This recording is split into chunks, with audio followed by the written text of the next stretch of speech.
बहुजन जो हैं, हम लोगों ने ज्ञान बहुत प्राप्त कर लिया है,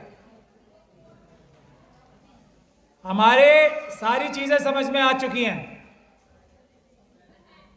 किसी को भी कोई शक और शुबे की गुंजाइश अब इसमें है ही नहीं कि जब तक ये आरएसएस और बीजेपी की सरकार रहेगी, अभी तो डायरेक्टली है या इनडायरेक्टली भी कभी भी रहेगी आरएसएस की कोई भी सरकार, तब तक बाबा साहब डॉक्टर भीमराव अंबेडकर, हमारे अन्य महापुरुषों ने जो भारत की कल्पना की थी, जो अशोक का भारत था,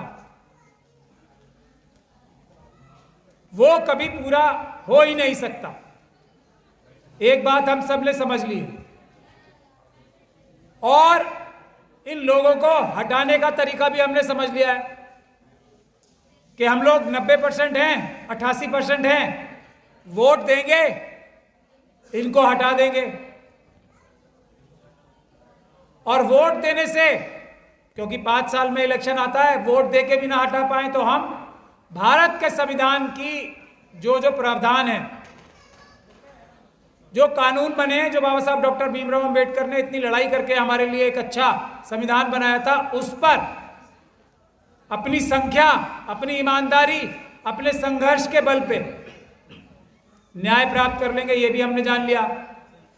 तो अब आरएसएस और बीजेपी के लोग क्या करें, उसका एक एग्जाम्पल अभी कल आया है, उससे पहले भी एग्जाम्पल चल रहे हैं बहुत।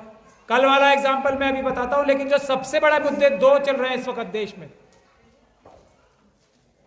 तो ये जो हम सेमिनार्स करते हैं, मैं बार बार इस बात को बोल रहा हूं, जितने लोग हम सेमिनार्स में आते हैं, सड़क पे संघर्ष करने के लिए उतरे हैं उतने लोग। और दूसरा, जो भी आरएसएस और बीजेपी की मानसिकता का व्यक्ति है, जो भी, उससे बात करना बंद कर दें। पहला जो आपको रास्ता में बता, बात ही करना बंद कर दें।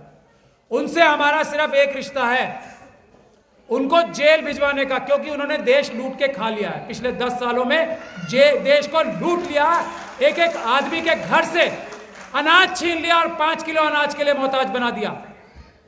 हम लोग जो दुनिया और देशवासियों को अनाज खिलाने वाले लोग थे, आज 5 किलो अनाज के लिए मोहताज बना दिया। ये है। तो पहला काम हमें जो करना है वो है बात करना बंद कर दो। और एक एक आदमी, अगर एक एक आरएसएस के कार्यकर्ता, पन्ना प्रमुखों के खिलाफ कार्रवाई अगर लिखित में पुलिस में करनी शुरू कर दे कि कल तो गए स्कूटर पे घूमते थे, आज मर्सिडीज में कैसे, कल तक झोपड़ी भी नहीं थी, आज ये महल कैसे, ये काम शुरू करें हम सबसे पहले। तो प्रैक्टिकल काम करने का वक्त आ गया।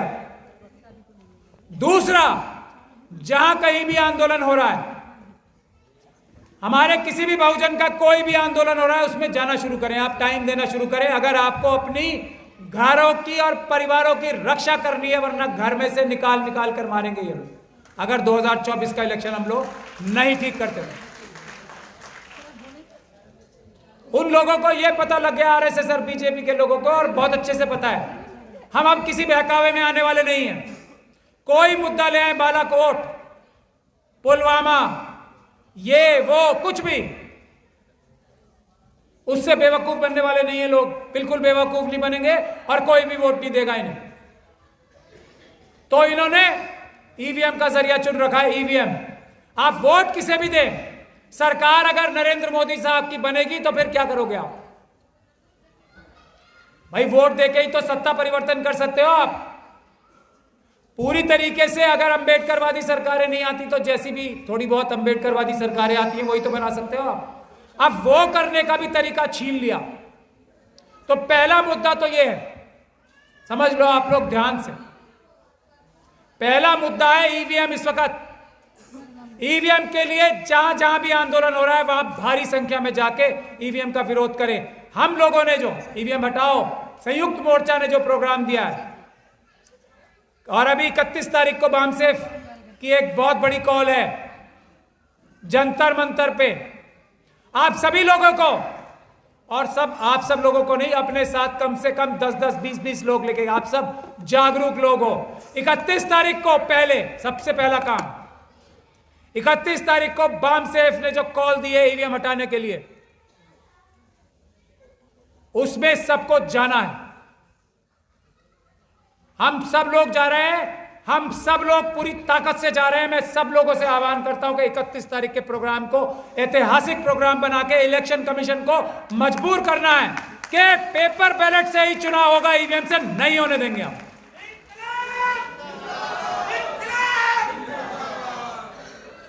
अभी हमसे पहले एक साथी बोल के गए थे, मैं ये बात आप लोगों को साफ कर देना चाहता हूं, मैं थोड़ा बहुत पढ़ा लिखा वकील माना जाता हूं, किसी बहसबाजी में पढ़ना ही नहीं।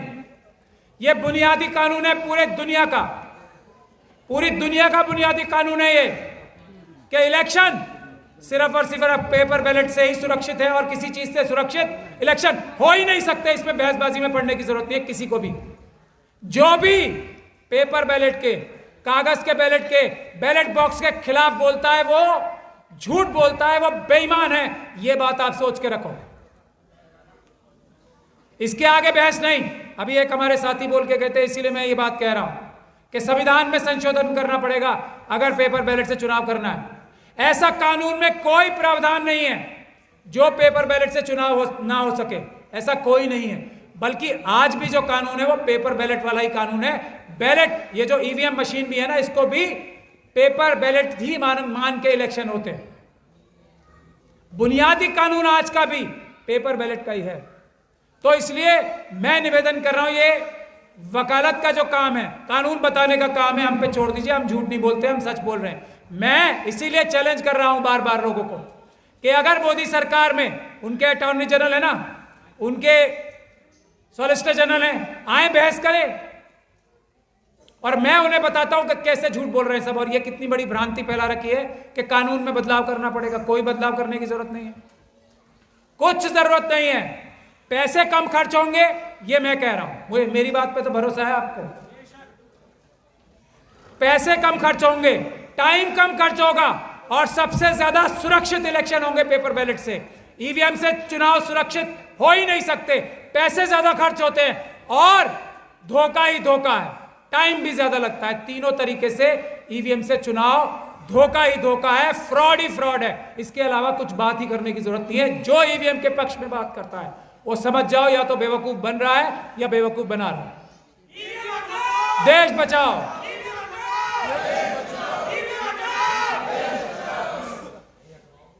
तो 31 तारीख को, और हम लोगों का आह्वान है, एक एक व्यक्ति भी जो कहीं भी ईवीएम का सेंटर है ना, जैसे रिटर्निंग ऑफिसर, अभी देश में 543 बनेंगे लोकसभा का चुनाव कराने के लिए। एक एक ऑफिस के बाहर हमें हजारों की संख्या में बैठना है, जैसे सीएनआरसी के प्रोटेस्ट में किसान आंदोलन में बैठे थे।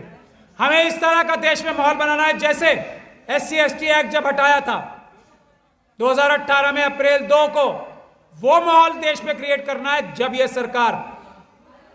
यह सरकार ईवीएम से चुनाव कराने से पीछे हटेगी, वरना इनकी तो जिंदगी और मौत का सवाल है।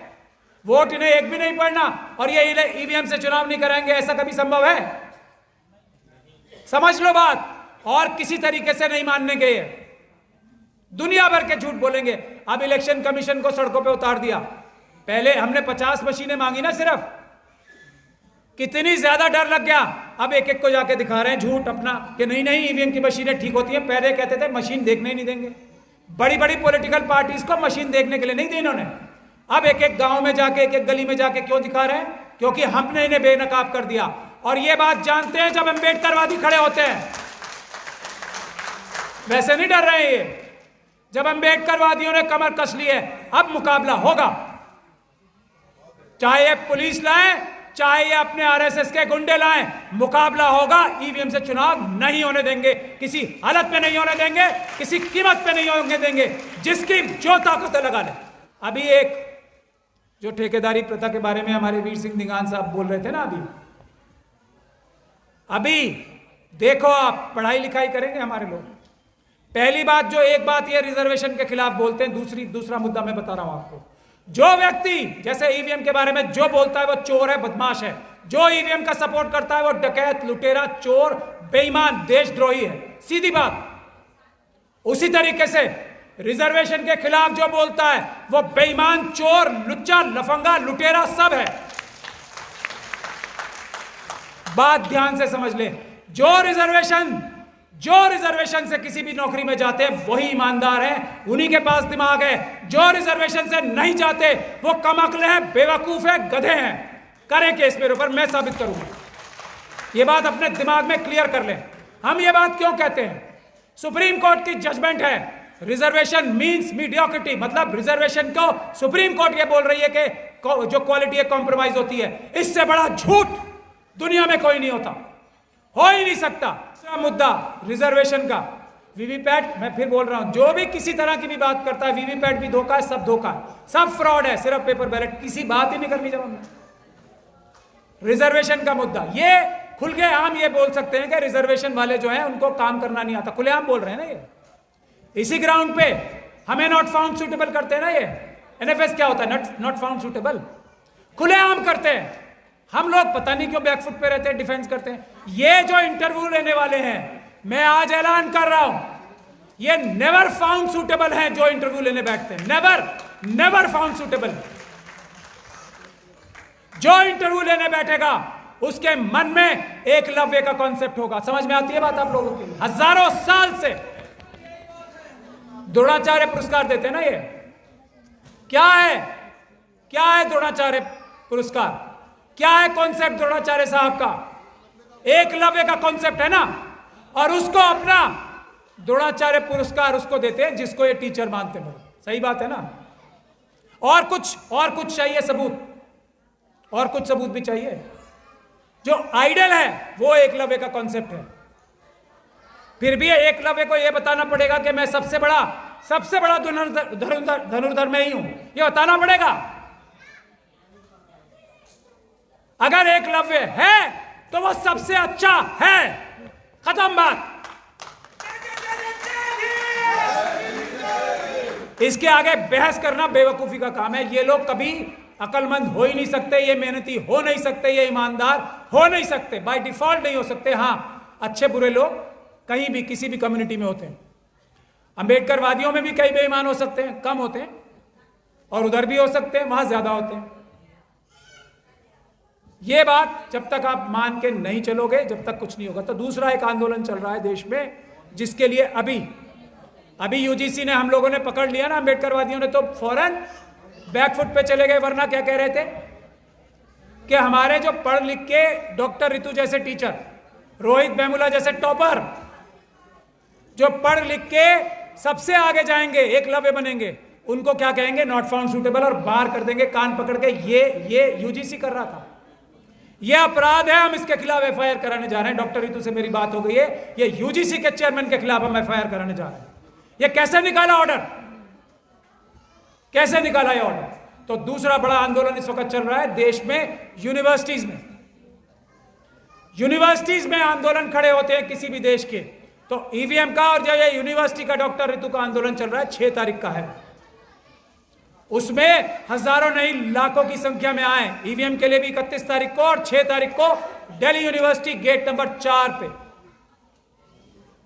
दिल्ली यूनिवर्सिटी गेट नंबर 4 सुबह 10 बजे, और 31 तारीख को जंतर मंतर। ये हमारा रास्ता है, इसके अलावा सब मिथ्या है। और की ईवीएम के खिलाफ हर रिटर्निंग ऑफिसर के ऑफिस के बाहर, और जहां जहां इनके पेपर बैलेट्स नहीं, ये ईवीएम की मशीन है, जहां जहां जिस वेयर हाउस में है उसके बाहर परमानेंट प्रोटेस्ट लगाने की जिम्मेदारी जो लेता है, इस वक्त सबसे बड़ा अंबेडकरवादी वही है। इस वक्त सबसे बड़ा संविधानवादी, इस वक्त सबसे बड़ा देशभक्त वही है जो इन 2 कामों में हमारा साथ देता है, जो इन 2 कामों में आगे बढ़ के लड़ाई करने को तैयार। बस मेरा टाइम पूरा हो गया। मैडम भी बार खड़ी हैं पीछे। मेरी यही 2 गुजारिश है, बहसबाजी बंद, भाषणबाजी बंद, सड़क पे उतर के खून पसीना बहाने के लिए हम लोगों को तैयार होना है। हमारे सारे प्रोटेस्ट कानूनी होते हैं, हमारे सारे प्रोटेस्ट पीसफुल होते हैं। हमारे ऊपर दिल्ली यूनिवर्सिटी में लाठीचार्ज भी हुआ, भानु जी और हम पे, ऋतु पे और हम पे, चंद्रशेखर आजाद और हम पे, मंजीत नौटियाल साहब और हम पे, सब पे, कितने भाई हमारे यहाँ बैठे हैं, सब पे लाठीचार्ज हुआ। पलट के हमने कुछ नहीं किया, चुपचाप लाठियां खाई, लेकिन हमारा आंदोलन और बड़ा हो रहा है। यही हमारी ताकत है, पीसफुल प्रोटेस्ट, मगर पीछे नहीं हटेंगे। जय भीम, जय संविधान, जय भारत।